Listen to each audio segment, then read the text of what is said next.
Identity verified. You have entered SYB3R. I am JAX, your guide into the breach. What the threat reports don't publish. What the breach notifications don't disclose. What the underground already knows. Delivered cold. Delivered precise. No filters, no reassurance. Just the signal. Initializing transmission. Right now, somewhere on a private forum, there is a database being sold.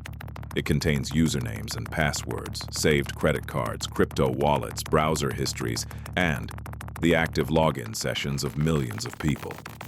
It was not stolen from a company. There was no breach notification. Because there was no breach.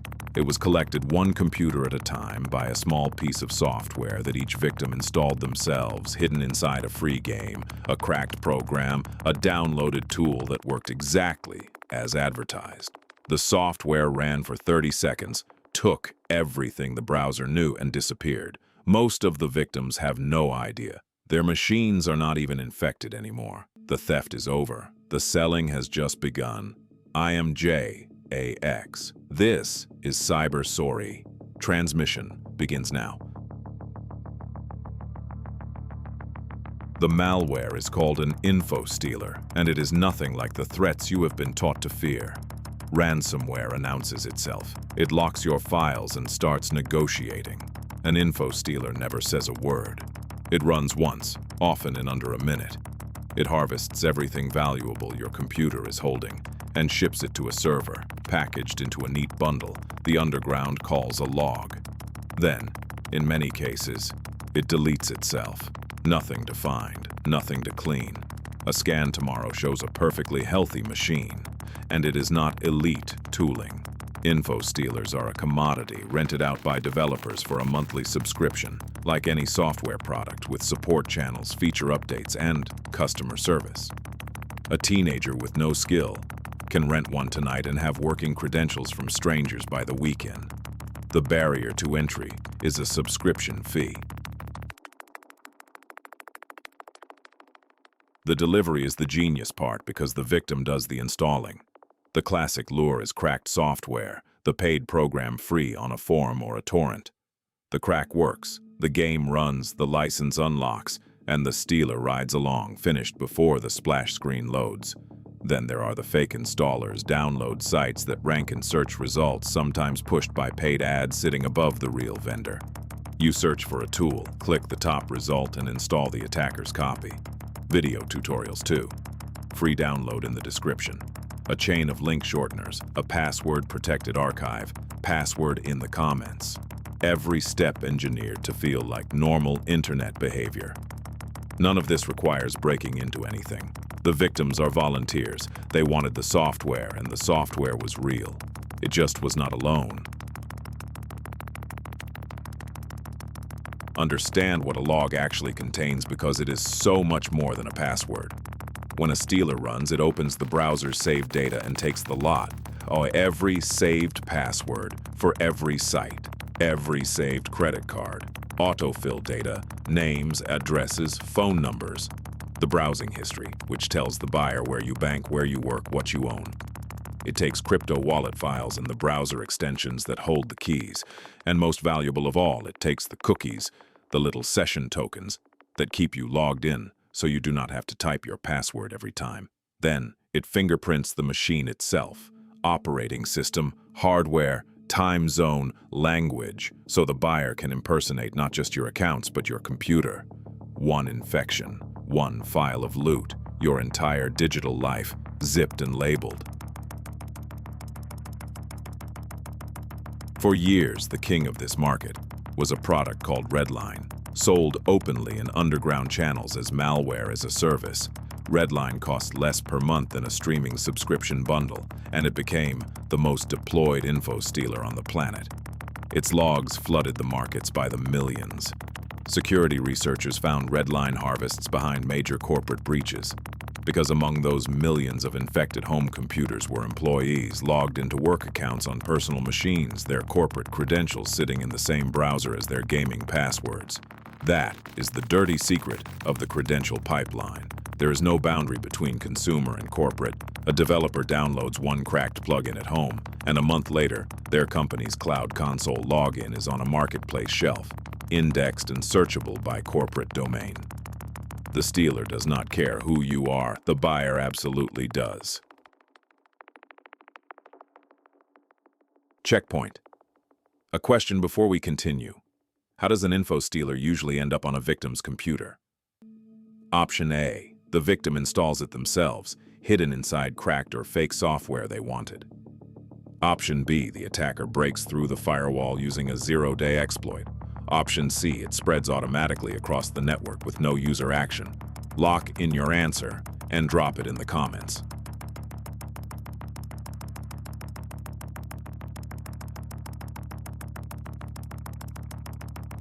The answer is A. The victims are volunteers. They search for a tool, a game, a cracked program, and install the attacker's copy themselves. The software was real. It just was not alone. In October 2024, the pipeline finally took a direct hit. Dutch police, working with the FBI, Europol, and partners across multiple countries, announced Operation Magnus, the seizure of the infrastructure behind RedLine and its sibling, infostealer. Servers taken, source code captured, Telegram channels seized. The United States unsealed charges against an alleged developer. And the operators did something delightfully out of character. They taunted the criminals. The takedown site published a video listing usernames of customers, announcing that VIP now stood for very important to the police. The message was deliberate. We do not just have the servers, we have the customer list. It was a real victory, and an honest defender will tell you what followed. The market flinched, and the demand moved sideways to the next stealer brand waiting with open arms. You can seize a product. The pipeline is harder to kill.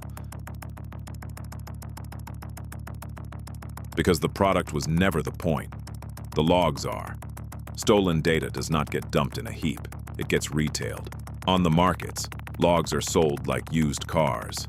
Filter by country. Filter by what is inside.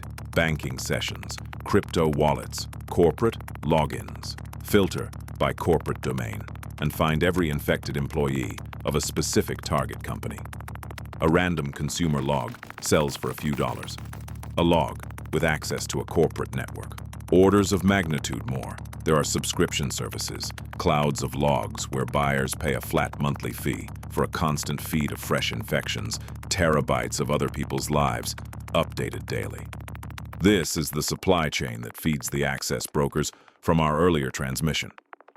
The stealer infects, the market sorts, the broker verifies, the ransomware crew deploys. 4 links, 4 different criminals, each one just doing business. And here is the part that breaks the advice you have been given. You enabled multi-factor authentication. Good, it matters. Do not turn it off, but understand what it protects and what it does not. MFA guards the login. The moment you log in, the site hands your browser a session cookie, a token that says this person already proved themselves. Let them through. That cookie is the whole game. Steal it, import it into a browser on the other side of the world, and the attacker walks straight into your account already authenticated. No password prompt, no MFA challenge, nothing to approve or deny, because the system believes the login already happened. It did. It was yours. Infostealers harvest these cookies by the billion, and anti-detect browsers, built to wear your machine's stolen fingerprint, make the hijack session look exactly like you. The lock on the front door is excellent. They are climbing through the window you left open by staying logged in. If you want to know what this pipeline does at full scale, look at what happened around Snowflake. Snowflake is a cloud data platform where huge companies store their most valuable data sets. In 2024, attackers worked through a list of customer credentials and pulled off one of the widest data theft campaigns ever documented, touching on the order of 165 organizations. Major airlines, banks, retailers, a ticketing giant, hundreds of millions of people's records between them. And the entry method was almost embarrassing. No exploit. No malware on the victim's servers. The attackers logged in, using credentials harvested by infostealers, some stolen years earlier, from employee and contractor computers, many still valid on accounts with no multi-factor authentication. Old passwords from old infections, sitting in old logs, quietly waiting for someone to try them. The breach of the year was assembled from the petty thefts of years past. That is the pipeline. Nothing is wasted. Checkpoint. One more question. Even with multi-factor authentication on, how do stealers walk straight into your account? Option A. They guess your password fast enough to beat the timer. Option B. They steal the session cookie, which tells the site you already logged in. Option C. They phone the help desk and reset your second factor. Lock in your answer and drop it in the comments.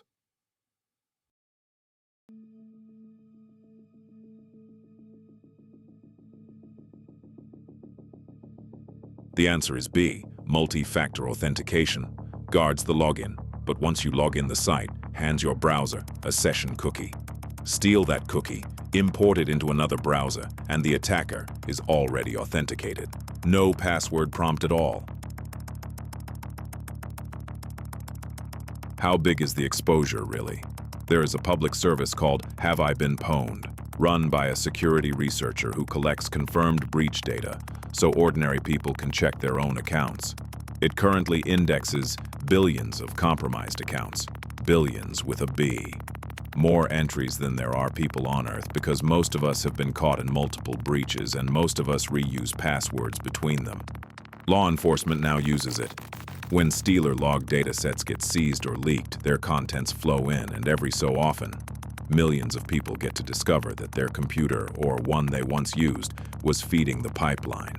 Check your email address there. It is free, it is legitimate, and it is the closest thing you will get to seeing your own entry on the shelf.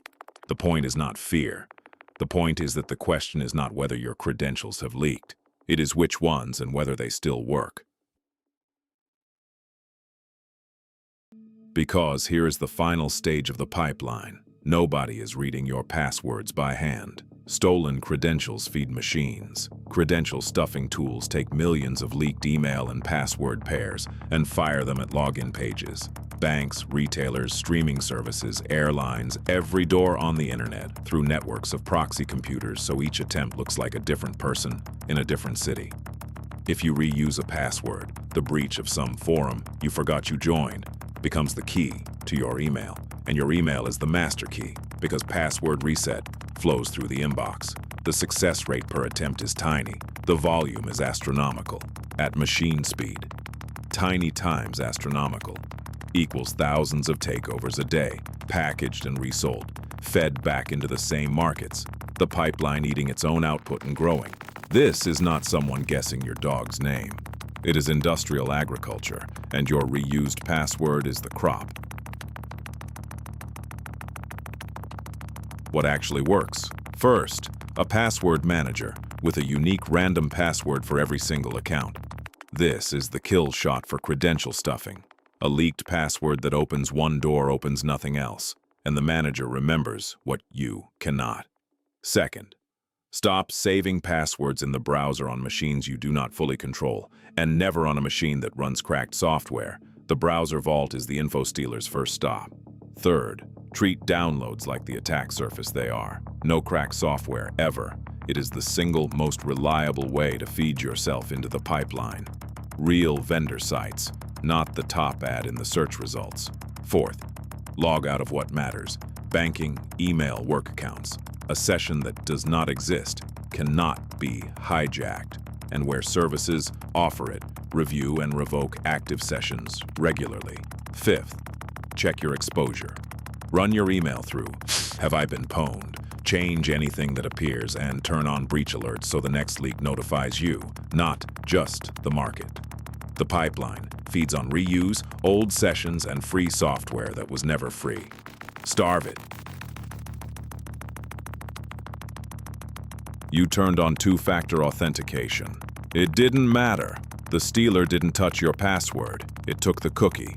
the token your browser holds after you log in, and handed it to a stranger. No password prompt, no MFA challenge, already authenticated. Your lock was perfect.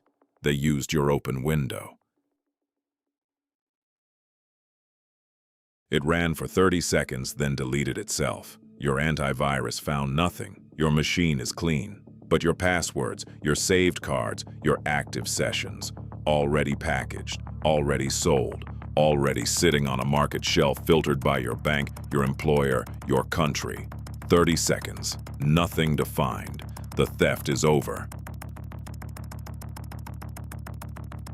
There was no hooded figure in this story. No genius, no 0 day, no 1,000 attempts at your password. Just a free download, 30 silent seconds, and a market that never throws anything away. The countermeasure is hygiene at machine scale. Unique passwords managed for you. Sessions that die when you leave. Downloads from the source and a clear-eyed look at what is already out there with your name on it. The credential pipeline only profits, while your past mistakes still open your present doors. Disconnect from the carrier node by hitting subscribe. Rotate your passwords before the next transmission drops. Stay dark. Stay vigilant. Next transmission. The machines that keep patients alive run on the same networks the attackers hold for ransom. This time, the outage was measured in lives. Transmission complete. The breach is documented. The vector is confirmed. Subscribe to maintain access. Like to amplify the signal. Stay dark. Stay vigilant.